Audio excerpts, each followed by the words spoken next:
कल से फिर को सुनाने लग जाएं, देर तक सुना दें आपको। तो देखो, मैंने आपसे कहा था दुख तकलीफ वालों के लिए कि दुख तकलीफ जिन लोगों को है, अब पूछने की हमसे ज़रूरत नहीं है और हमसे कहने की भी ज़रूरत नहीं है, क्योंकि हम बता नहीं पाएंगे।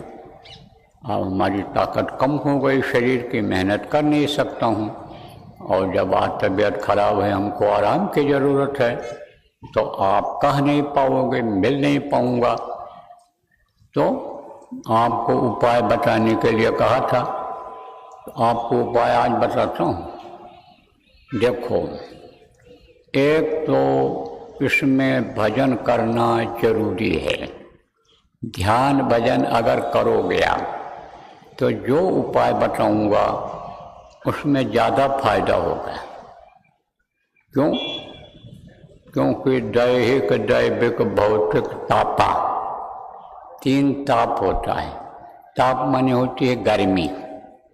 तो गर्मी किसी भी चीज़ की हो, जैसे सूरज की गर्मी है, जैसे आप ये समझो आग की गर्मी है, तो गर्मी किसी भी चीज़ की हो तो गर्मी महसूस होती है। तो ये यानी भौतिक दैहिक भौतिक, ये सब जो है दैहिक दैविक भौतिक, अब आज इसको विस्तार में नहीं, तबीयत ठीक रहेगी तो किसी दिन बता दूंगा। किसी भी तरह का कष्ट है, किसी भी तरह की तकलीफ है, चाहे खाने पीने की बदपरहेजी से रोग हुआ हो, और चाहे आपदा से तकलीफ हो गई हो, कहीं जैसे मान लो भूचाल आ गया, उसमें गिर गए, दब गए, हाथ पैर टूट गया, कहीं कुछ हो गया, और दैविक शक्तियाँ होती हैं, दैविक शक्तियाँ भी जब नाराज हो जाती हैं तो परेशान करती हैं। देह से तकलीफ, दैविक शक्ति से भौतिक तकलीफ होती है, कोई सताता है, मारता है, ज़बरदस्त आदमी है और परेशान करता है, तो ये सब दैहिक दैविक मोटी बात समझो आप। दैहिक भौतिक, दैहिक दैविक भौतिक यानी तकलीफ है। तो आप लोगों को किसी को भी तकलीफ हो तो आप जान नहीं पाते हो, कुछ तो जान पाते हो कि जैसे मालूम है कि ये चीज़ हमको नुकसान करेगी खाने में, और मन नहीं मानता है, खा लेते हो, तब आभास होता है कि यह गलत किया हमने, तो वो तो जान पाते हो।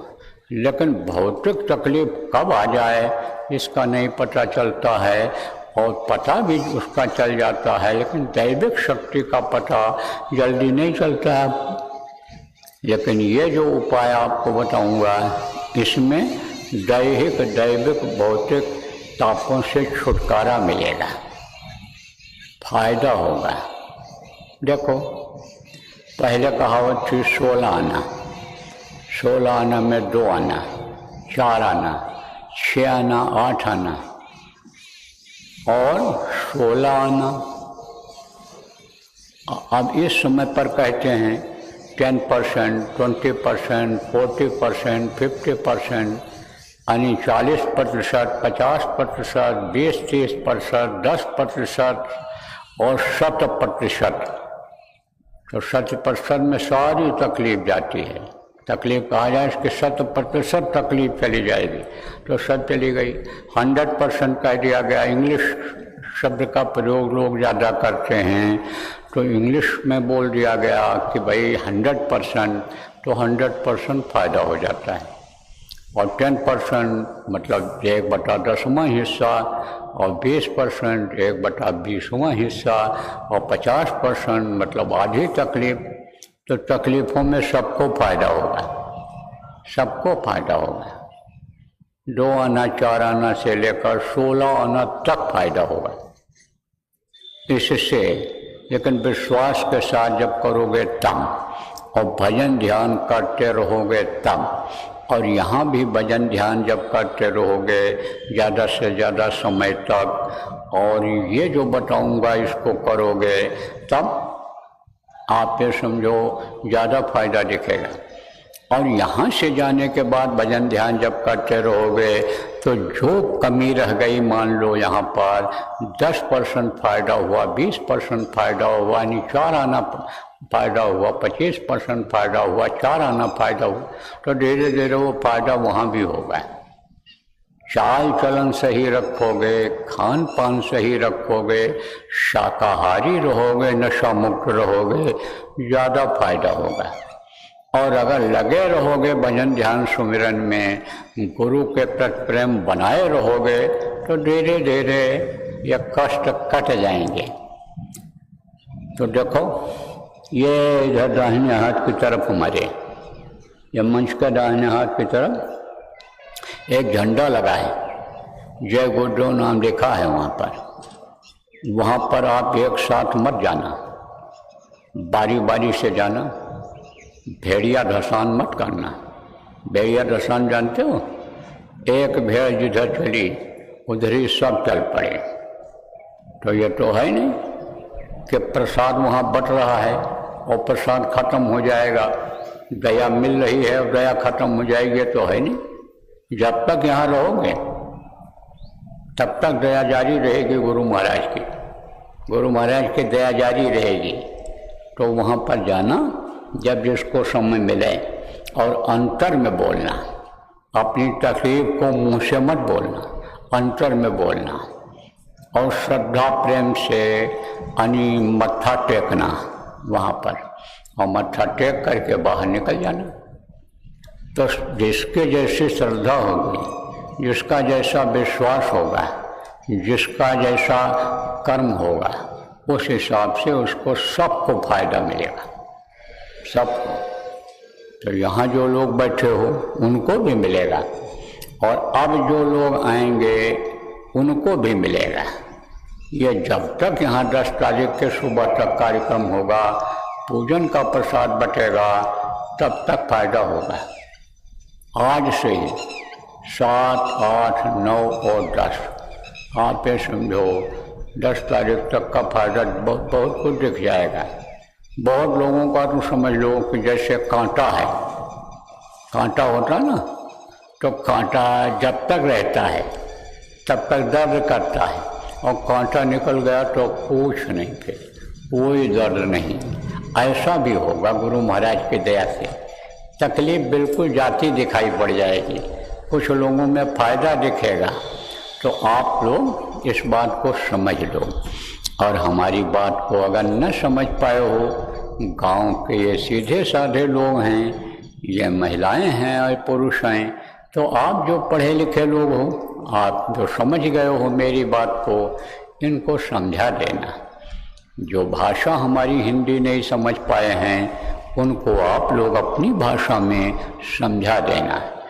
और जो आते जाएंगे, अभी भीड़ तो कल आएगी, कार्यक्रम कल से घोषित है, तो उनको भी आप लोग बताते रहना। और जो आ सकें उनको, तकलीफ़ वाले लोग हैं, आकर के यहाँ मत्था टेक लेंगे और ध्यान भजन करेंगे। और जो पहले आ जाएगा, ध्यान भजन करेगा, मत्था टेकेगा, वो अनुभव करेगा। अब एक बार फिर बता दें, जैसे रट जाए, यहाँ मत्था टेकना है, झंडा जहाँ लगा है वहाँ मिलेंगे कौन? ये सेवादार आपको बताएंगे, वहीं पर बताएंगे। साधक समाज वहाँ पर मिलेगा आपको, जो साधना करता है वो मिलेंगे, और वो आपको बताएंगे कि इस तरह से मत्था टेक लो, अंतर में प्रार्थना कर लो।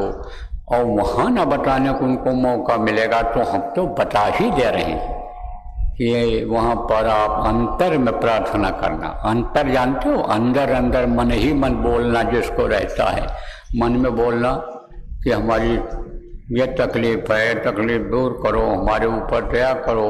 वो मत्था टेको, बाहर निकल जाओ।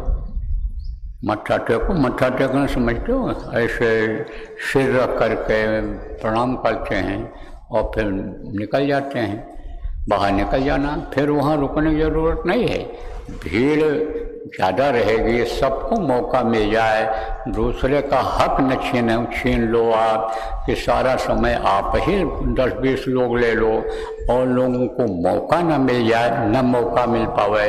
ऐसा कोई मत करना। सुनवाई तो आपकी हो जाएगी। वहाँ उसके नज़दीक पहुँच करके सुनवाई कर लोगे, घेरे के अंदर सुनवाई कर लोगे, घेरे के बाहर सुनवाई कर, यानी आप समझो प्रार्थना कर लोगे तो सुनवाई हो जाएगी। इसलिए जल्दबाजी मत करना और यह मत सोचना कि हम नहीं पहुंच पाएंगे तो यानी हमको नहीं फायदा होगा। बता दिया 4 दिन है, जब तक यहाँ समझ लो कि यह कार्यक्रम होगा। कार्यक्रम कल से शुरू है, बल्कि आज भी ध्यान भजन शाम को होगा। तबीयत ठीक रहेगी तो आ जाऊँगा, नहीं तो आज आराम करूँगा। कल से कोशिश करूँगा, अगर तबीयत नहीं खराब हुई तो कल से कोशिश करूँगा कि दोनों समय मैं भी यहाँ हाजिर रहूँ। और फिर पूजन होगा। कब पूजन होगा? 10 तारीख के सुबह, और पूजन के बाद प्रसाद बटेगा। तो तब तक प्रसाद जब तक बटेगा दोपहर तक, तब तक समझो कि फायदा दिखेगा वहाँ प्रणाम करने से। इसके अलावा भी गुरु महाराज की दया हो जाए और भी मौज बरसाना चाहें वो, तो हम